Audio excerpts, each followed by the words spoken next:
Hi everyone and welcome, this is the Apostate Prophet. I hope you're having a great day. The Kaaba is the most well-known symbol of Islam. And when we speak of the Kaaba, we are speaking specifically of this thing here that is clothed in black, with some golden decorations and a lot of people surrounding it. What is not really known is that the Kaaba in Mecca, toward which all Muslims pray, is not so unique. Other such cubes existed before Islam and also after the appearance of Islam. I want to talk about that today, and I want to talk about one specific other Kaaba known as Dhul Khalasa. A series of authentic reports, Islamically authentic reports, tell us that during his final years, Muhammad tasked one of his loyal followers, Jarir ibn Abdullah, with destroying a certain house in Yemen that was called Dhul Khalasa. Jarir accepted this mission, went south to Yemen and demolished this house. There are several reports about this, some more detailed than others, but this short one summarizes what apparently happened. Narrated by Jarir. In the pre-Islamic period of ignorance, there was a house called Dhul Khalasa. The Prophet said to me, "Won't you relieve me from Dhul Khalasa?" So I set out with 150 riders from Al-Ahmas, a tribe, and we demolished it and killed whoever was present there. Then I came to the Prophet and informed him, and he invoked good upon us and on the Al-Ahmas tribe. In the other reports, it is further clarified what Dhul Khalasa is. According to these reports, Dhul Khalasa was a house in the Yemen region, and this house was locally known as the Kaaba. Jarir also says that it was known as the Kaaba of Yemen. The reports also say that this house is part of a temple, that there were idols inside this house which people would worship, and that the worshippers at Dhul Khalasa would use divination arrows. This is an ancient religious practice where people mark different arrows with specific signs or words, like do it or don't do it. Then they ask about a specific matter, like should John marry Jennifer?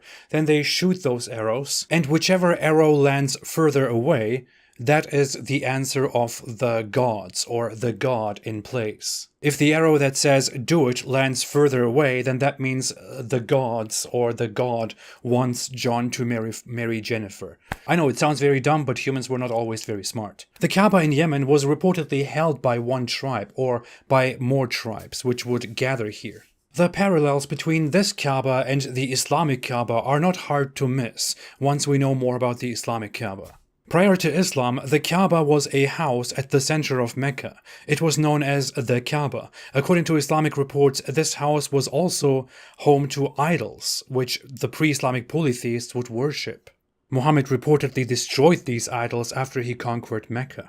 The Kaaba was controlled by the Quraysh tribe, which is the tribe of Muhammad. And the Quraysh tribe would also use arrows around the Kaaba to find answers to hard questions. Reportedly, they would ask the god Hubal, which the Kaaba was dedicated to. Fun fact, Kaaba simply means cube. So the Kaaba in Mecca simply described the cubic shape of the Kaaba in Mecca. And the Kaaba in Yemen was then, as expected, also a cube like the one in Mecca. There are conflicting reports, but it is also said that Dhul Khalasa was either made of white stone, or that it had a white stone as an object of cult, reverence, or worship, which compares to the black stone at the Kaaba in Mecca. In any case, that sounds very funny, considering that according to Islamic reports, Muhammad said that the black stone at the Kaaba was originally white, but it turned black because of the sin of humans. All of this already sounds interesting, suspicious. Why is there a Kaaba in Yemen that is very similar to the Kaaba in Mecca, used for the same purposes? Which one came first? What is the significance of these cubes? I will not ask why Muhammad wanted it destroyed and why he had it destroyed. Contrary to some naive modern depictions of Muhammad, Muhammad was strictly against the existence of such pagan temples and objects in Arabia and had them violently destroyed while killing the people around them. In the example of Dhul Khalasa, the hadith described that Muhammad's man Jarir threatened a priest who was at Dhul Khalasa and who was practicing arrow divination by saying, "Break them, the arrows, and testify that none has the right to be worshipped except Allah, or else I will chop off your neck." So the man broke those arrows and testified that none has the right to be worshipped except Allah. Nice, right? A violent, forced conversion, casually described here in the Islamic reports. This can't be right. This text must be Islamophobic. Or this guy Jarir only misunderstood or misrepresented Islam to make it look bad because he was secretly hired and paid by Mossad and America, like Osama bin Laden. According to several sources, including early Muslim historian Hisham ibn al-Kalbi, in his book The Book of Idols, Dhul Khalasa was not the only other Kaaba besides the Islamic Kaaba. He mentions two other Kaabas that are explicitly known as Kaaba, such as the Kaaba of Najran or the Kaaba of Sindad. It has been mentioned by others that such cubes existed throughout Arabia, and that this was simply a pagan practice. The problem is that Muslims had everything destroyed there, which is why we can't really verify much of this. What is additionally interesting, just a side note, is that there is also a cube in Iran, known as the Kaaba-i-Zartusht, the Kaaba of Zoroaster, or the Cube of Zoroaster, a Zoroastrian building that was apparently built 2,500 years ago, and which looks suspiciously similar to the Islamic Kaaba, which looks like this uncovered. It may be that building such cubes and putting things inside them or using them as places of veneration and worship was quite a common practice in the Middle East. Back to Dhul Khalasa. There is one more interesting detail about this other Kaaba, which is that Muhammad actually made an end-time prophecy about this Kaaba during his lifetime. Narrated by Abu Huraira, Allah's Messenger said, "The hour will not be established till the buttocks of the women of the tribe of Daws move while going around Dhul Khalasa." Dhul Khalasa was the idol of the Daws tribe, which they used to worship in the pre-Islamic period of ignorance. I don't know why the dear Prophet is describing the booties of women walking around their holy place, but he is clearly describing that one of the signs of the end of time is that the women of the Daws tribe will be going around this house called Dhul Khalasa, apparently in worship. Since he is describing their booties, it might be that they are walking around it naked, which was a common practice. People also used to do that around the Islamic Kaaba.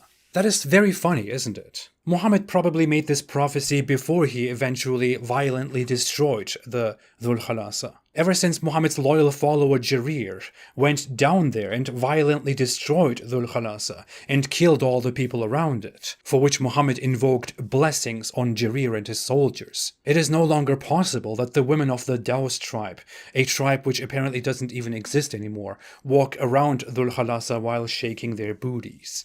You will not see this prophecy among those lists of prophecies that Muslims make to show that Muhammad was the real deal and that Islam is true and that the end is almost there. It is rather embarrassing. This whole thing is very shady, very suspicious, very embarrassing. It seems that the Islamic Kaaba was also a house that was only used by the pre-Islamic Meccan polytheists for their own worship. Although Muslims claim that it is Allah's first house, built by Abraham, or maybe even before him by Adam, we simply have no historical records about the Kaaba until after the rise of Islam, and we certainly do not have any connection between the Kaaba and Abrahamic religion. Although Muslims claim that the Kaaba was a hugely important building, and that Mecca was a hugely significant trade center, we also have no historical records of Mecca until after the rise and expansion of Islam.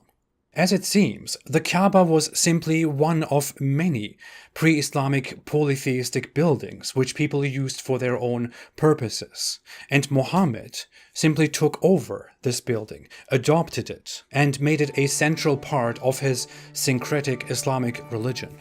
And the existence of this other Kaaba and other buildings across Arabia certainly raises suspicions that I think should be further investigated. You can't trust Islam. Thanks for watching. If you like this video, don't forget to like, to subscribe, and to share. If you want to support me and what I'm doing, you can support me on Patreon or on apostateprophet.com so I can make more videos in the future. I will be back soon. Have a fantastic day and stay away from Islam.